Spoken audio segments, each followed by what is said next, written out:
Hello Kathden fans! Ito na nga ha, pumunta si Sir Alden mga kasembreros, dinalaw si Ma'am Kath sa penthouse niya, no? Gusto ko malaman kung saan tong penthouse ni Ma'am Catherine mga kasembreros. Nag-chat sa akin si Sir Renato, no? Kanina mga kasembreros, and sabi niya nga dito sa akin, Dennis, kasi si Sir Renato ay close po sila ni Ma'am Bupiap, no? Na part nga ng glam team ni Ma'am Catherine mga kasembreros. So marami siyang kunwento sa akin. Si-share ko sa inyo mga kasembreros ha. So minsan nag-video call si Renato, no? At saka si Ma'am Bukyap mga kasembreros. Sabi niya Sir Ren, Dennis, meron ako insider friend and she's working very closely kay Kath. Kausap ko siya sa video call. Sinabi niya may sakit si Kath, and speaking of may sakit, si Kath meron agad isang tao na nag-alala sa kanya at immediately dinalaw siya sa kanyang penthouse, binigyan ng fruit. So kagabi na-vlog ko ito, no, na yun nga na talagang may sakit nga si Kath, tapos binigyan siya ng fruit ni Ma'am Kath ni Sir Alden mga kasembreros. And may isa pang scoop si actually dalawa, no, maraming scoop si Sir Renato. Sabi pa ni Sir Renato sa kanyang kwento, sabi niya, remember nung namataan si Alden sa restaurant kung saan nandun ang Bernardo family that day?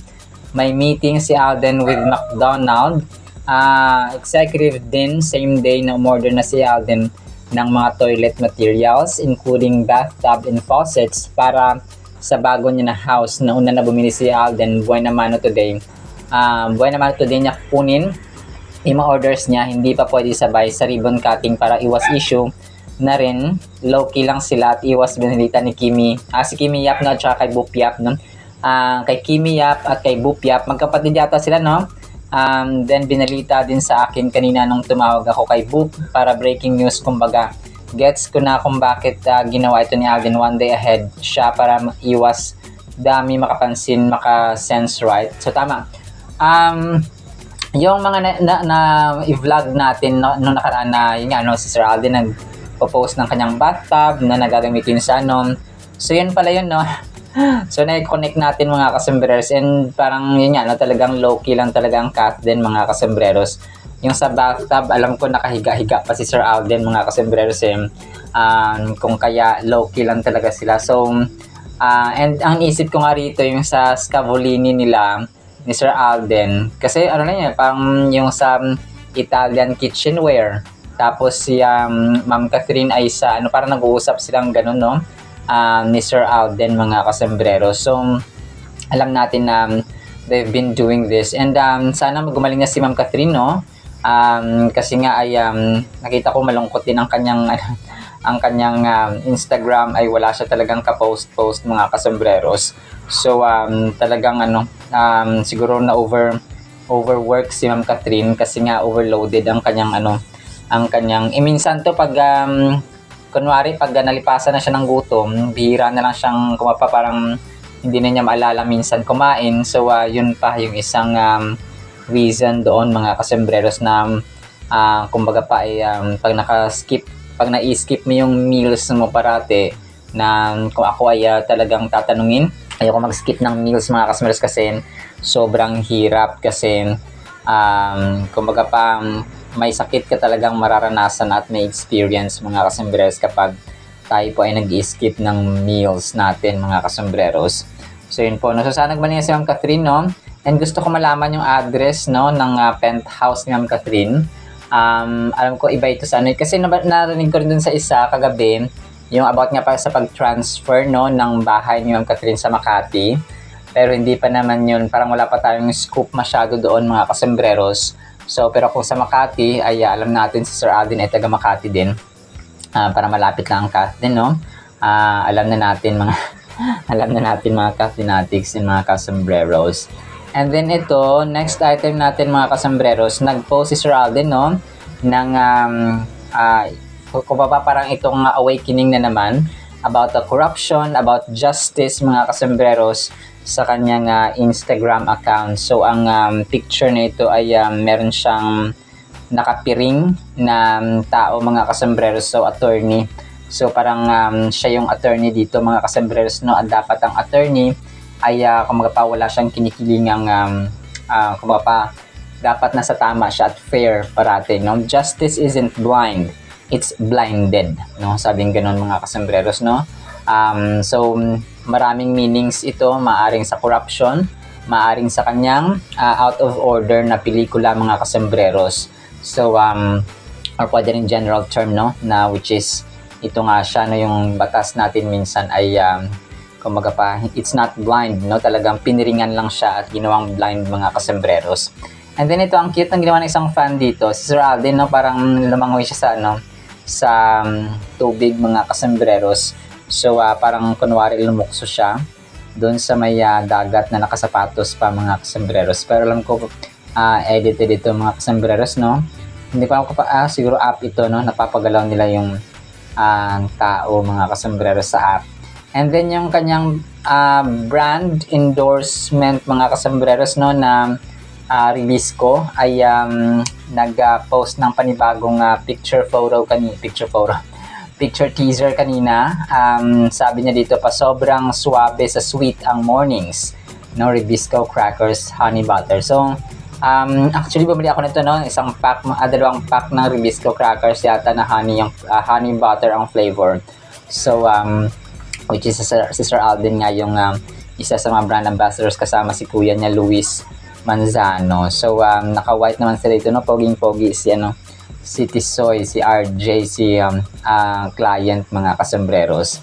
And then ito, next item natin, may isang dito, no, parang isang video ng fan na kinuhaan na si Alden parang naglalambing kay Mama Ten, mga kasembreros, no, bago yung kanyang show nga doon sa, or performance doon sa BDO Baliwag, Bulacan, mga kasembreros. So parang backstage bago mag-start yung kanyang performance ay parang inaayusan siya, tapos si Mama Ten yung yung tawag dito, yung parang naglalambing siya, mga kasembreros, kay Mama Ten.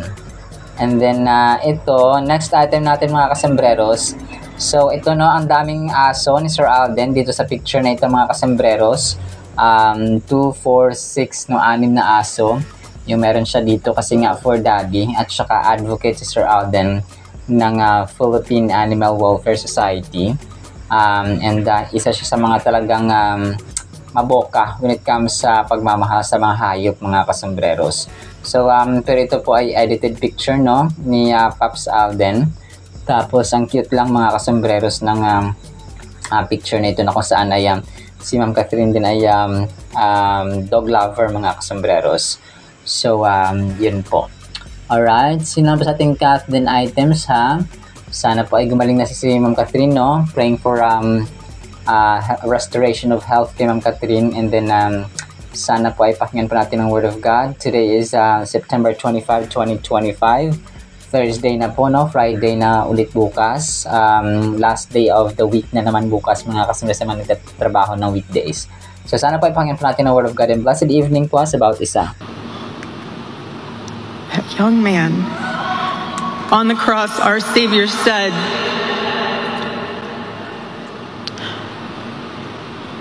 Father, forgive them, for they not know what they do. That man, that young man, I forgive him.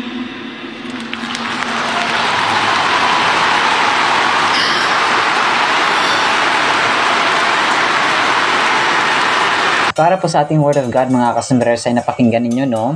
Kung kaya ko pinlay, mga kasembreros. Yan po ang asawa ni Charlie Kirk, mga kasembreros, na yun nga, no, binaril, mga kasembreros, during his one of his campus ministry visits. So grabe, kung kaya ako tinapik ito magpatawad, mga kasembreros, kasi ako man din ay na-remind, no, ng pumapa ng grabing forgiveness ng Panginoon. And ang verse nga natin ay Matthew 6:15, but if you refuse to forgive others, your Father will not forgive your sins. Alam niyo po, umiyak talaga ako, mga kasembreros, habang pinapakinggan ko ito, at parang gin-glorify kasi, no, dinakila ng Diyos ang White House nung pinatawad at saka nag-speak ng forgiveness itong si Ma'am Erica Kirk, mga kasembreros, na balo, no, or widow ni Charlie Kirk, mga kasembreros. Grabe, no? Alam nyo, only real and genuine Christians ang nakakagawa nito, na imagine niyo they have positions sa government nila mismo, mga kasembreros. And talagang ako, saksi ako, mga kasembreros, na kasi sinearch ko no, hindi lahat ng, halos lahat pala ng namumuno sa yung US Constitution talaga mismo nila. 'Di ba yung kanilang tagline is God Bless America, no? Yun ang kanilang parang nation's tagline. So hindi sila perpekto, but kasi hindi natin maikakaila na kapag sinearch nyo, mga kasembreros, ang the most powerful country sa buong mundo ay USA, no, United States of America. So ito po yung patunay ng kadakilaan po ng Diyos natin. Okay, mauna ko lang, mga kasembreros, no, yung kadakilaan niya na He can work even in a nation, mga kasembreros, like the United States of America.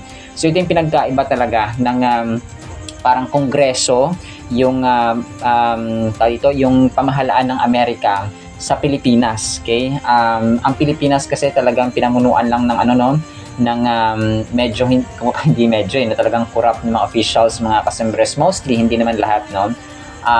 Pero we're praying na ito yung kaibahan ng mga leaders na led by God, mga kasembres. And nakita ko sa ibang video si mismong Donald Trump, mga kasembres, na President Donald Trump, ina-allow niya yung mga worshipers, yung mga banda ng simbahan, yung mga worship team ng simbahan, mga kasembres, sa tumugtog, and yung mga sundalo nila talagang sila, no, talagang kumaga pa masabi mo na they trust and they have faith in God, mga kasembres. Maybe hindi lahat, pero mostly yun yung sasabi natin na kapag kultura na, kapag nakaugalian ng mga kasembres yung pananampalataya, nag-ugat na ba? Kumbaga pa, nag-ugat na sa kanila yung dati pa, kasi sa time nila Abraham Lincoln, sina George Washington, no, yun talaga Christian talaga sila, mga kasembres, si George Washington na pinakaunang presidente ng United States of America. So parang dun pa lang, nung ginawa nila yung Constitution ng Amerika, ay yung ugat nito ba? Yung ugat nito is Biblia, ng salita ng Panginoon, mga kasembres.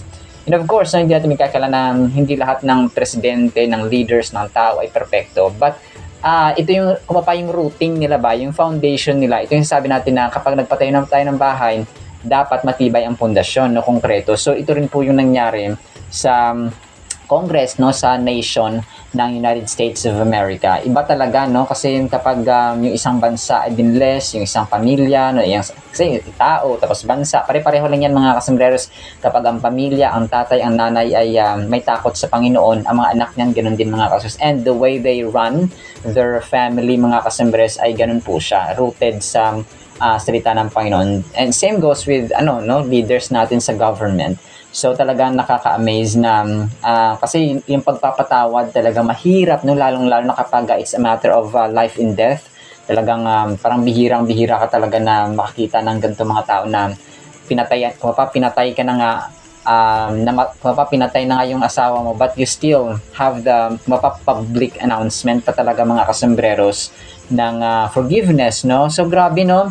Alam nyo, talagang she made a difference kasi dito mo nasabi na yung buto ng salita, mga kasembreros, kasi Charlie Kirk, kung mailalarawan mo yung kanyang pamilya, ay talagang rooted sa salita ng Panginoon because of that deep faith, no, sa Panginoong Jesus, mga kasembreros. So kung nakilala mo si Charlie Kirk, hindi ko man siya personally kilala, of course, no, at saka dati pa hindi ko siya kilala, no. Nakilala ko siya after ng kanyang, pagbaril sa kanya, mga kasembreros. So grabe pala, no, talagang out of the sudden, parang bigla-bigla na lang sumugpot yung pangalang Charlie Kirk at naging trending worldwide, mga kasembreros. And yun, nakilala yung kanyang bunga ba, yung kanyang naitanim, mga kasembreros, especially sa kanyang family, na yung kanyang asawa ay declared boldness, mga kasembreros, sa kanyang pananampalataya. So doon mo nakikita na ganito pala pinalaki, ganito pala yung pagpatakbo niya, Charlie Kirk, sa kanyang pamilya, na it was run, or his family was run and has been running and rooted, mga kasembreros, sa salita ng Panginoon. Grabe, no? Alam nyo, it's kakaiba, no? Iba talaga, mga kasas, hindi mo ma-imagine na may mga ganitong tao na pinaslang na yung asawa mo, pero you're still there to kumaga pa ipakita sa mga tao na ganito dapat. Kasi kumaga pa, kung nakasurvive si Charlie Kirk, he would have done the same way. Napatawarin yung taong gustong kumitil ng kanyang buhay at kumuha ng kanyang buhay. Grabe, no?